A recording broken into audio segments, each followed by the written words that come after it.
ask for more than that. Scoring a goal in a derby against the derby team on your debut, that's not a bad way to start a career, is it?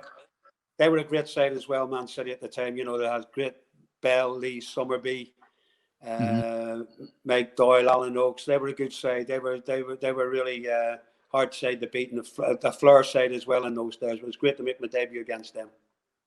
And I'm guessing as well, there's always that little bit extra. The game gets raised when it's a derby as well, because there's a lot more importance in it, isn't there? Well, them days, going back to the 70s, from the Monday to the Friday, it was in the paper every day. Manchester Evening News, in the paper every day. The build-up, players having to go at one another, especially the late Mike Doyle at Man City. He slaughtered every player in the paper from Monday to Friday who played for United. And then after the game, we'd all be in the bar having a drink together. Brilliant. That's the way it was. And the rivalry, though, for the supporters was intense in those days. Yeah. But it's a different thing now, isn't it? Like, supporters are a little bit more loose in their affiliation, aren't they? You get your diehards, but you don't get that local community of supporters as you used to.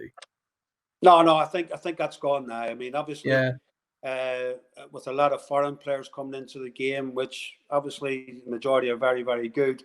But in those days, there was no foreigners at all. It was probably a lot of local lads who were playing in the derbies, and that made it great for the supporters and great for the players, because if you lost the derby game, you didn't want to go out that weekend. You were in hiding. Oh, you were in hiding, because everywhere you went out and you got beat, people would be saying, what was going on? What went wrong? And you didn't want to be in that situation. Football fans have got long memories, haven't they? They don't forget these things. Absolutely. And, everyone looked out for when we're playing Man City, and, we're home and away, and the build-up was fantastic.